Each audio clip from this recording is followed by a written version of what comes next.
Planeta Terra. Até onde sabemos, é o único planeta do universo onde existe vida. Por quê? O que torna o nosso planeta tão especial? Construindo o planeta Terra. Estamos há 3,9 bilhões de anos e sendo atacados por detritos que restaram da formação do Sistema Solar.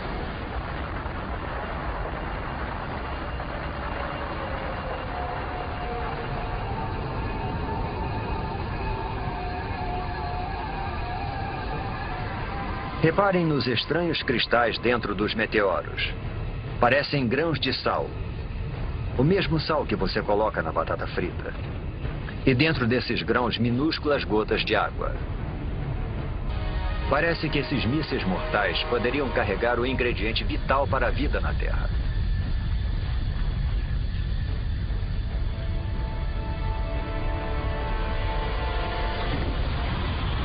Há somente uma pequena quantidade de água em cada meteorito. Mas como eles estão bombardeando a Terra por mais de 20 milhões de anos, imensas piscinas d'água são formadas. A água se acumula no solo. O núcleo da Terra continua em fusão, mas a superfície esfriou cerca de 70 ou 80 graus, o suficiente para a formação da crosta.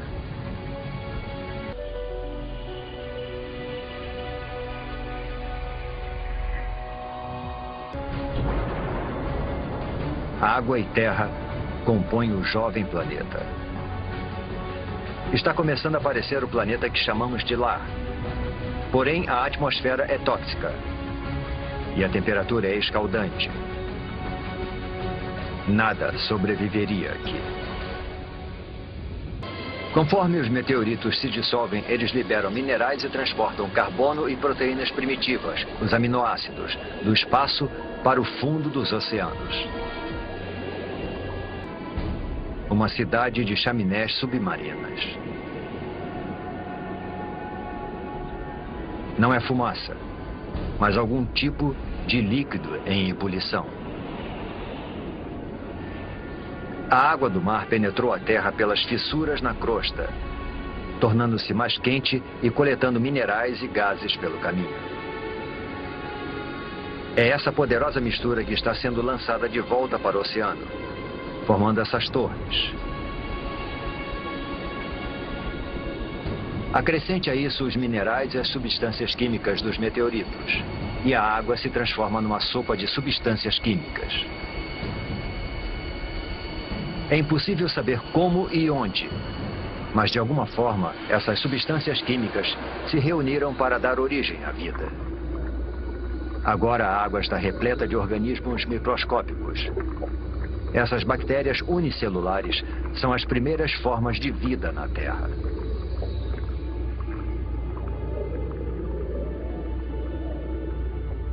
É um momento decisivo na formação do planeta. A vida microscópica está a caminho. Essas estruturas parecem rochas, ou até plantas.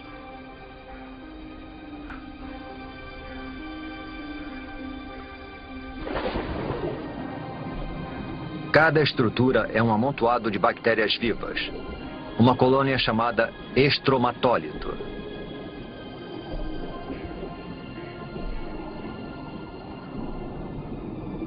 Como se fosse mágica, essas bactérias convertem a luz do sol em alimento. Esse processo denominado fotossíntese utiliza a luz do sol para transformar dióxido de carbono e água em glicose. Um tipo de açúcar simples e semelhante ao que colocamos no nosso cafezinho.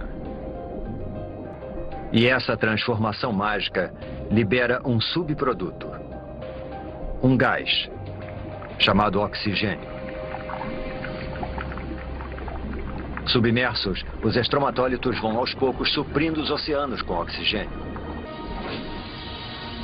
Acima das ondas, o oxigênio modifica a atmosfera. Os estromatólitos estão produzindo o elemento mais importante para a vida na Terra.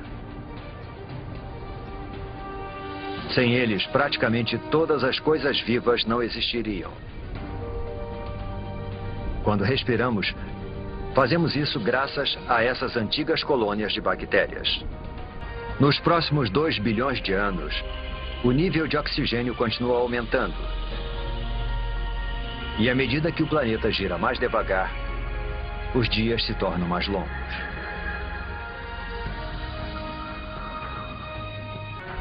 Mas a Terra tem algo que nenhum outro planeta tem. Uma força capaz de modificar qualquer coisa.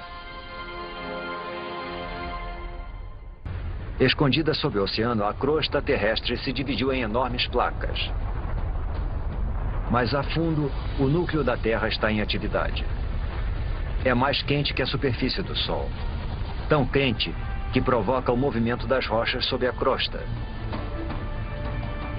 Esses movimentos puxam e empurram as placas ao redor do globo e carregam com elas os oceanos e as ilhas.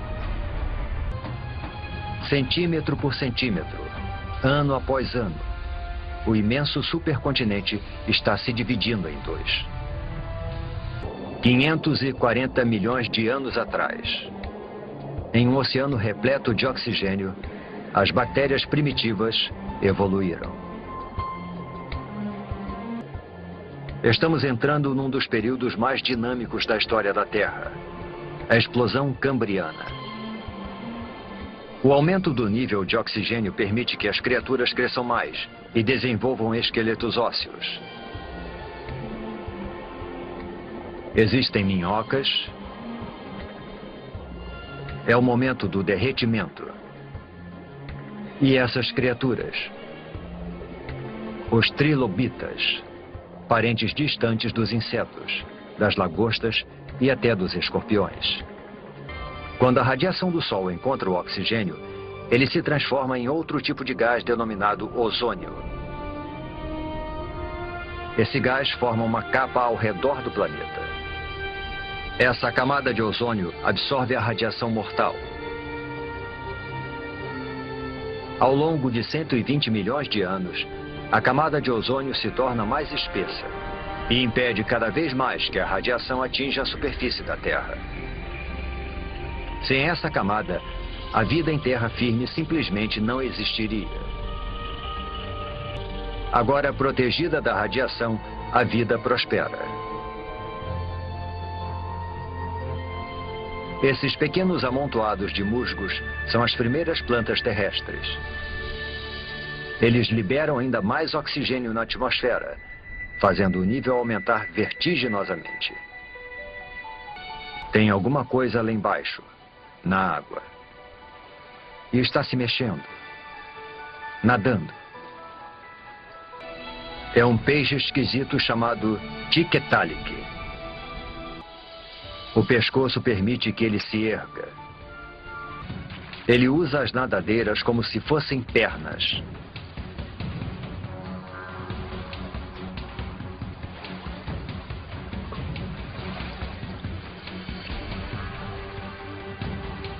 E se locomove para fora da água, onde as plantas estão dominando. Ao longo de 15 milhões de anos, essas criaturas chamadas tetrápodes evoluíram, desenvolveram apêndices mais resistentes e passaram mais tempo fora da água. Até 360 milhões de anos atrás, eles fizeram da Terra o seu lar. É de uma criatura como essa que todos os vertebrados tetrápodes vão evoluir. Dinossauros, aves, mamíferos e, por fim, você e eu.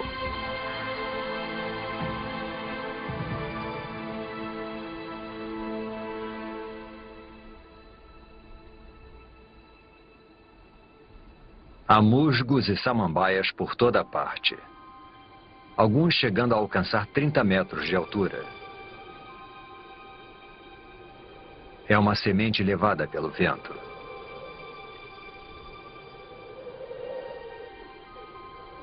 Até agora, as plantas se reproduziram através de esporos, estruturas unicelulares que necessitam de água em abundância para sobreviver e se desenvolver. Esta semente, porém, está a quilômetros de distância da água. Esse embrião tem sua própria fonte de alimento e água.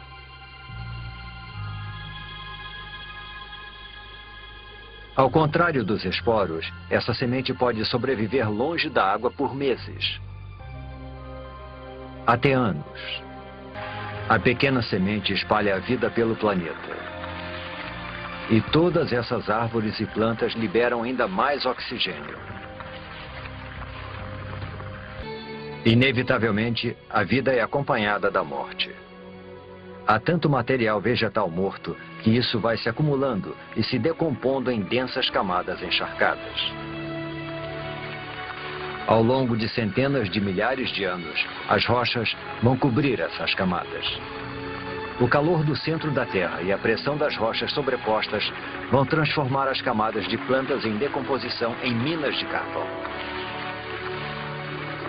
Cada pedaço de carvão que queimamos hoje para aquecer nossas casas e abastecer as usinas é feito de plantas que morreram há 300 milhões de anos. Em meio à decomposição, longe dos olhos, a vida está evoluindo. Em breve as sementes vão germinar, as plantas vão crescer e este deserto vai voltar à vida. A vida parece ter conquistado o planeta. A paisagem inteira está em erupção. É uma erupção de basalto. Um enorme manto de magma está emergindo das profundezas da Terra, empurrando magma em fusão pelas fissuras da crosta terrestre. O exuberante paraíso agora é um inferno sem vida. A extinção do Permiano. A princípio parecia um desastre local, mas agora se tornou global.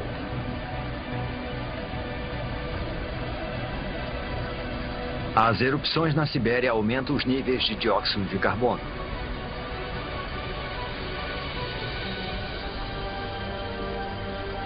A atmosfera esquenta. A água evapora. A vegetação morre. Os trilobitas e os predadores, tudo se foi.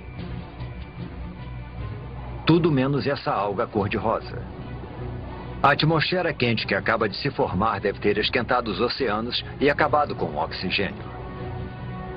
Agora, nada além das algas consegue sobreviver na água parada. Vejam, bolhas. Mas não é oxigênio. É metano, vazando de imensas bolsas de gás metano sob o fundo do mar. O metano é um gás do efeito estufa pelo menos 20 vezes mais mortal que o dióxido de carbono.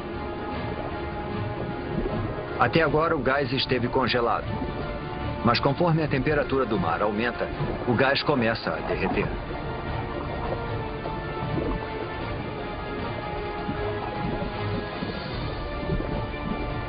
Quando liberado na atmosfera, esse poderoso gás eleva ainda mais a temperatura. Pode chegar a 40 graus Celsius, 6 graus mais quente do que antes das erupções na Sibéria.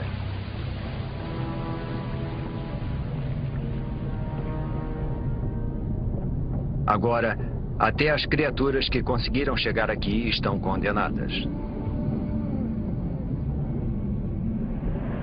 Faz 500 mil anos desde que as erupções começaram. E durante todo esse tempo, por meio milhão de anos, a lava está sendo expelida. Neste momento, ela cobre uma área do tamanho dos Estados Unidos, com uma camada de magma com quase 6 quilômetros de profundidade.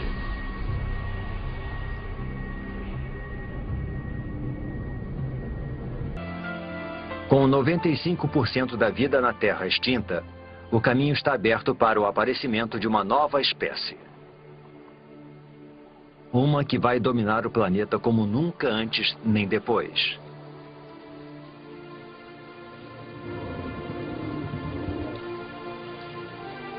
Os dinossauros.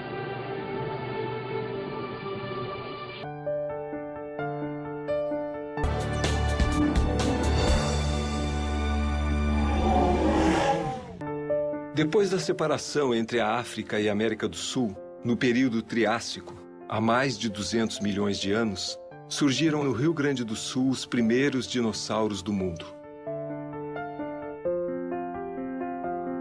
O que era antes um imenso deserto transformou-se em grandes florestas, planícies e rios que permitiam que a vida se renovasse.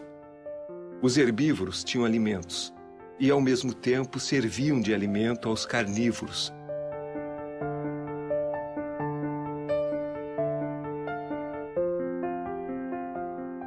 E aí, galera? A vida era dura naquela época. Vocês nem imaginam. E é isso que nós vamos mostrar. Manda ver! Há 230 milhões de anos, os grandes predadores no Rio Grande do Sul eram os tecodontes. Esse espécime aqui foi coletado na década de 70. Mais recentemente, a gente encontrou um outro desse mesmo tipo no município de Dona Francisca. Esse crânio é o mais completo de um tecodonte em todo o mundo. E ele foi encontrado no município de Candelária, na década de 60. Mas olhando para ele, por que não é um dinossauro, né? Olhando só a cabeça, ele tem todas as feições de um dinossauro. Porque, na verdade, a grande novidade dos dinossauros não estava no crânio, na cabeça, e sim na parte do esqueleto. Foram os primeiros animais bípedes. Os tecodontes são anteriores aos dinossauros, mas são da mesma linha. São parentes, mas eram quadrúpedes. Um tecodonte adulto chegava a ter 7 metros de comprimento. Viram? Os caras eram uns quadrúpedes, enquanto eu, um charmoso bípede. Neste período, o Triássico, aqui no Rio Grande do Sul, além dos dinossauros, surgiram também os mamíferos, que têm origem nos sinodontes, um animal semelhante ao cão. Neste período, a luta pela sobrevivência fez com que algumas espécies desaparecessem. Os rincossauros, por serem animais dóceis, não conseguiram sobreviver nesta luta. Os rincossauros, então, aqui um exemplar original, então, com crânio e mandíbula, recebe esse nome em função dessa peculiaridade aqui, desse bico. Rinco quer dizer bico. Então, o rincossauro seria um lagarto com bico. Então, eles têm essa articulação aqui entre esse bico superior com essas duas pontas inferiores, e a gente presume então que esse animal usaria esse bico para pegar frutas, sementes, né? Se alimentaria basicamente desse tipo de coisa. Existiam 3 espécies de dinossauros carnívoros naquela época. Um vivia aqui no Rio Grande do Sul, chama-se Stauricossauro e foi encontrado na região de Santa Maria. Os outros 2 foram encontrados na Argentina, em rochas da mesma época, e se chamam Eoraptor e Herrerasauro. Desses 3, Eoraptor e o Stauricossauro, que é o nosso dinossauro, eram dinossauros pequenos, eram aproximadamente do tamanho do Guaibasaurus, talvez até um pouquinho menores que o Guaibasaurus, e o Herrerasaurus era um pouquinho maior, mas os 3 eram muito semelhantes. Então, eles também são animais caracteristicamente bípedes, né, ágeis. E este sim tem alguma evidência de dentes e partes de crânio, mostrando que eram realmente animais carnívoros, né? E a caça mais abundante que existia, né, tanto aqui no Rio Grande do Sul quanto na Argentina, eram os rincossauros. Então, provavelmente, estes eram o alimento preferencial dos primeiros dinossauros quando estes surgiram no planeta. Da mesma linhagem dos dinossauros surgiram os grandes répteis como o purussauro. Era um animal que tinha um tamanho entre 12 a 15 metros e pesava até 10 toneladas. Só o crânio do purussauro chegava a ter 2 metros de comprimento. Mas esta galera toda não ficou só aqui, se espalhou pelo mundo. Nesta época, ocorreu uma grande migração de animais entre a América do Sul e a América do Norte, e daí para o mundo. Tudo começou com o surgimento de uma ligação entre os 2 continentes, chamada Istmo do Panamá. Bom, o desenvolvimento inicial do Istmo de Panamá começou como ilhas, e a migração dos animais do hemisfério norte para o hemisfério sul se dava através de animais que passavam de ilha a ilha, os chamados saltadores de ilhas, que migravam dessa forma até que, durante a progressão desse processo, se gerou uma ponte direta entre a América do Norte e a América do Sul, por onde esses organismos passaram a migrar. Um exemplo desta grande migração é a presença na América do Sul dos mastodontes, um parente distante dos elefantes atuais.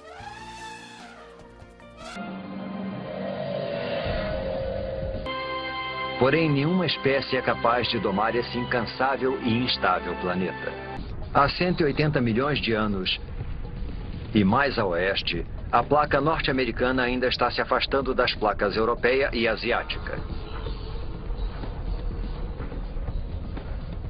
O processo é lento, cerca de 2,5 metros por ano, a mesma velocidade com que as nossas unhas crescem. Mas se avançarmos, um novo oceano vai se formar bem embaixo de nós, assim como novos continentes. Montreal se afasta de Marrakech e Nova York se afasta da África Ocidental. O mundo como conhecemos está sendo formado. O abismo entre os dois continentes está sendo preenchido para dar origem a um grande oceano, o Oceano Atlântico.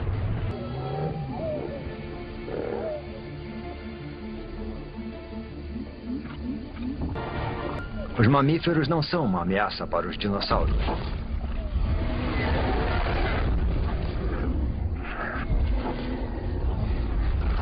Nada no planeta Terra pode ameaçar o seu reinado.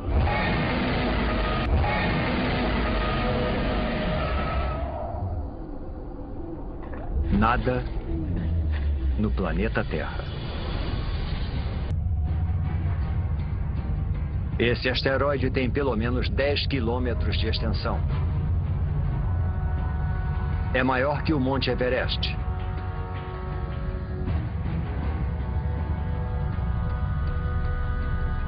E está viajando a mais de 70 mil quilômetros por hora, direto para a Terra.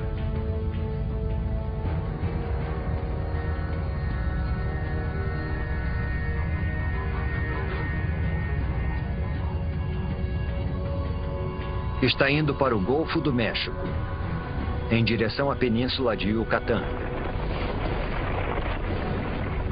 Segue tão rápido que, se você piscasse, perderia o impacto, a não ser que reduzíssemos a velocidade do tempo. É uma fração de segundo que vai mudar o mundo para sempre. No momento do impacto, a parte superior do asteroide ainda está a quase 11 mil metros, a mesma altura que voam os aviões. O asteroide cai com tanta força que destrói tudo que está no caminho. Até o próprio asteroide é destruído instantaneamente.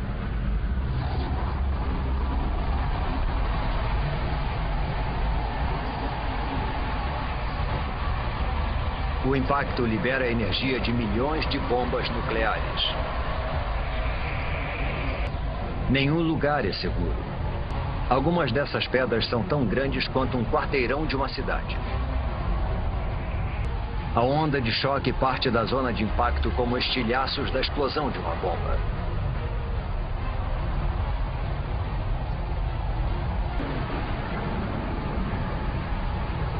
Minutos após o impacto, a milhares de quilômetros da queda do asteroide, a Terra é atacada por todos os lados. Há uma tempestade de pedras.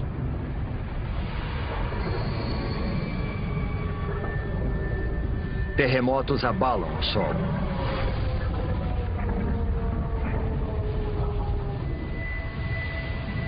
E tsunamis castigam a costa.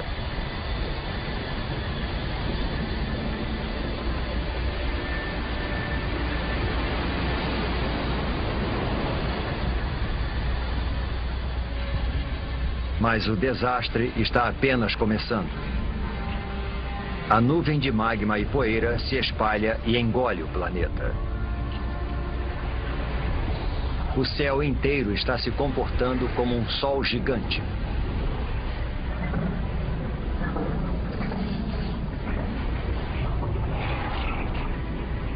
A temperatura da superfície da Terra atinge 527 graus.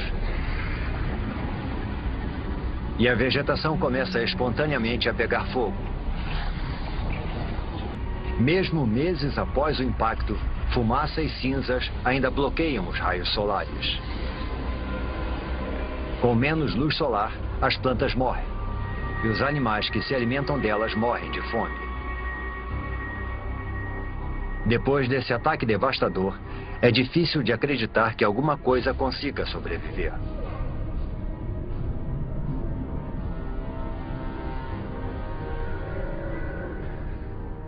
Há 65 milhões de anos, o impacto massacrou, apedrejou e incinerou os dinossauros. O reinado de 165 milhões de anos dos dinossauros chegou ao fim.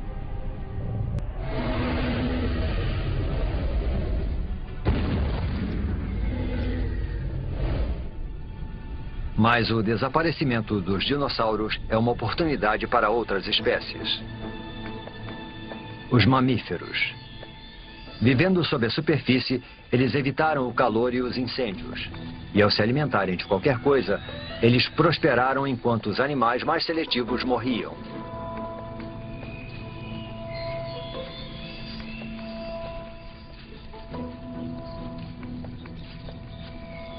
Eles são os surpreendentes herdeiros do reinado dos dinossauros.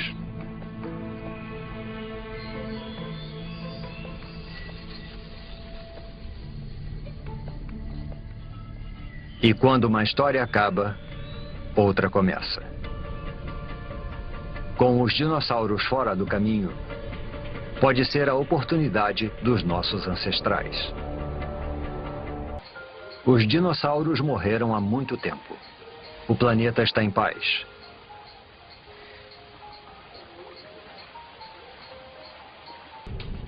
Ao longo da costa leste africana, entre as placas que formam a crosta terrestre, uma fenda enorme se abre.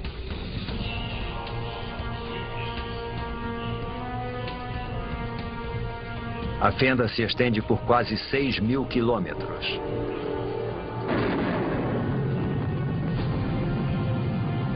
Ao longo de suas margens, montanhas crescem.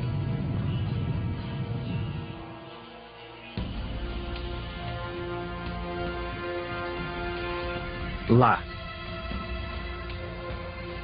parece um símio, não um humano. Ele pode ficar nessas árvores para sempre, mas o mundo está mudando.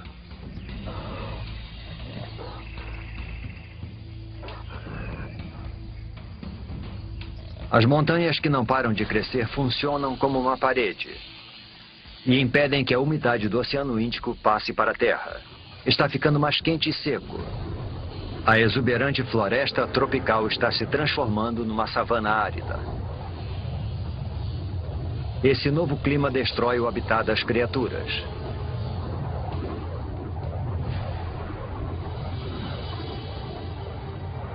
Elas são obrigadas a procurar alimento longe de seu habitat, a parar de arrastar as articulações no chão, como os símios, a ficarem eretas e andar sobre 2 pés. É o passo mais importante na história humana. Essa cordilheira, ao longo da costa leste africana, poderia ser o motivo de sermos bípedes. Parece inacreditável. O movimento aleatório de 2 placas pode ter sido o pontapé inicial de uma série de eventos que vai levar aos primeiros humanos.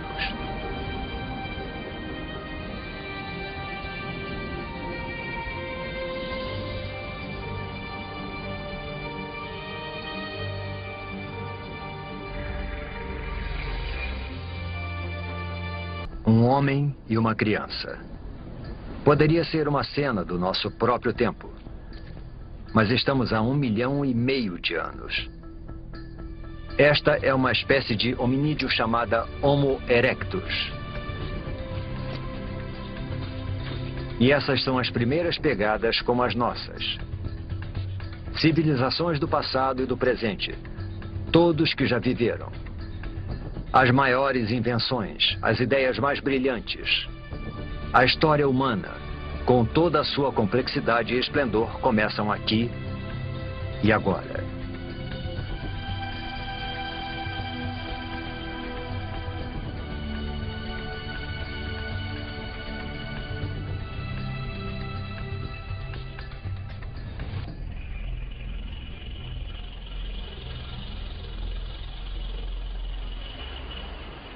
o clima mudou novamente. Há 70 mil anos, o nível do mar diminui. O espaço entre a África e a Arábia reduz para só 13 quilômetros. O Mar Vermelho está estreito e raso o bastante para esse pequeno grupo atravessá-lo, para fora da África. Esta é outra espécie de humanos, conhecida como Homo sapiens.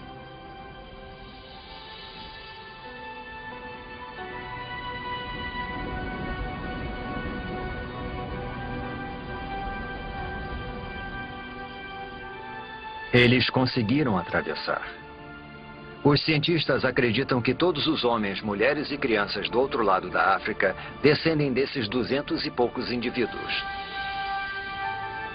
Com o tempo, os nossos ancestrais se multiplicaram e se distribuíram pela Índia, Ásia e Europa.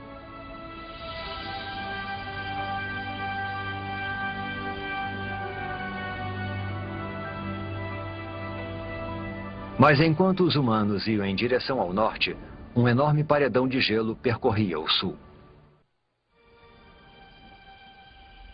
Europa, 40 mil anos atrás. Nossos ancestrais Homo sapiens estão chegando, só para encontrar um mundo que está mudando rapidamente. Está esfriando, deve ser o auge do verão, mas as plantas e os rios estão congelados.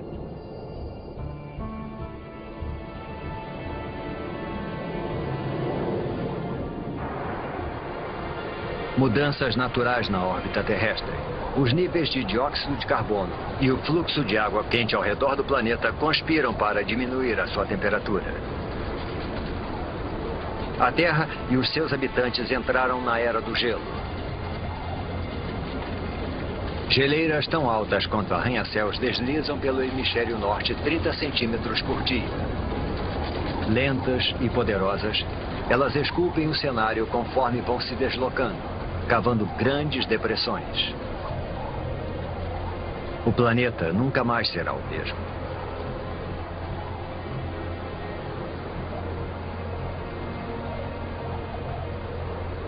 Por volta de 20 mil anos atrás, elas param. A maior parte do hemisfério norte está coberta por camadas de gelo de até 2,5 km de espessura. Com trilhões de litros d'água em forma de gelo, o nível do mar diminui.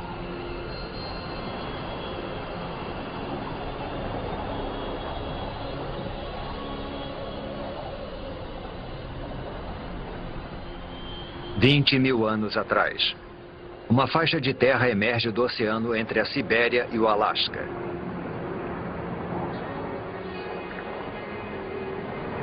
É uma ponte entre dois continentes imensos. Uma passagem que leva os humanos da Ásia para um novo mundo, a América. É o último grande continente a ser colonizado e a última grande migração humana. E em algum lugar lá embaixo estão os primeiros americanos.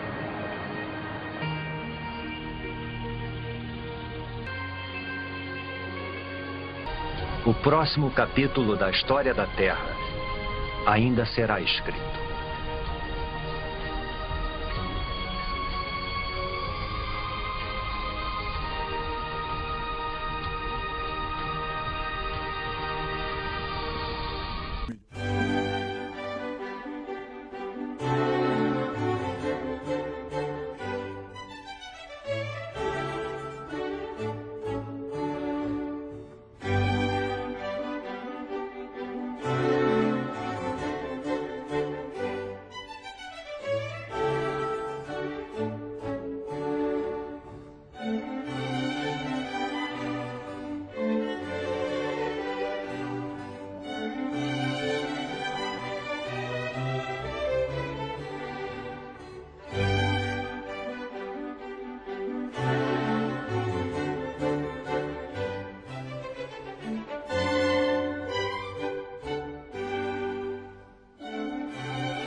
a única reserva delimitada de fósseis vegetais no gênero, em quantidade de fósseis no Brasil.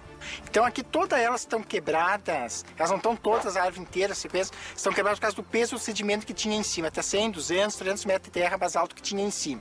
Isso aqui são mais ou menos 180 a 220 milhões de anos. Isso aqui é a única reserva que tem no Brasil delimitada em fósseis vegetais. Então a gente não se pode tirar nada, né? Então o meio que a gente achou de preservar esses materiais foi fazendo as praças que a gente tem, muros, calçadas, enfeites na frente das casas. A gente achou um meio de preservar. Bom, na região da mata, o que nós podemos interpretar é que era uma situação bastante particular. As árvores petrificadas foram árvores, né? Foram árvores que foram substituídas por sílica e hoje são rocha. No meio dessas árvores que caminhavam os dinossauros.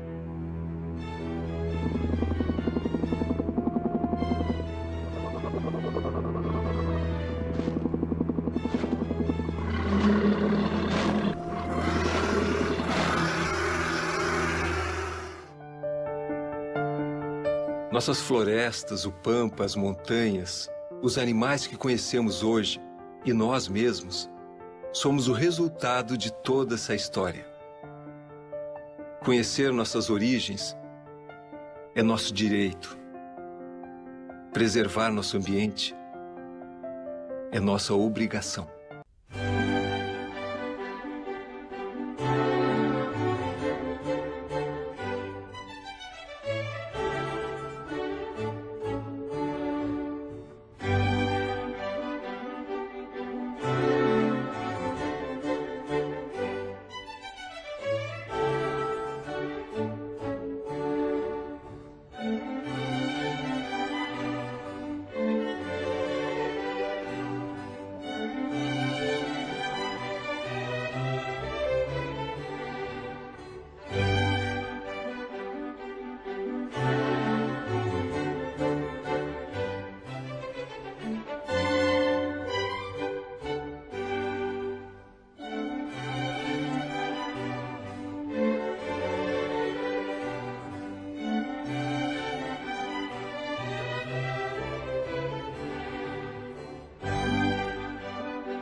Por volta de 9.500 anos a.C., alguns desses grandes mamíferos, como o mastodonte ou macrauquênia, eles desapareceram sem deixar parentes. A preguiça gigante tem um parentesco com os bichos preguiça da fauna atual, né? Aí fica uma questão: o que teria levado esses animais à extinção? Alguns estudiosos dizem que a causa da extinção foi a caça desenfreada. Os seres humanos eles precisavam se alimentar, precisavam se vestir e eles caçavam esses animais.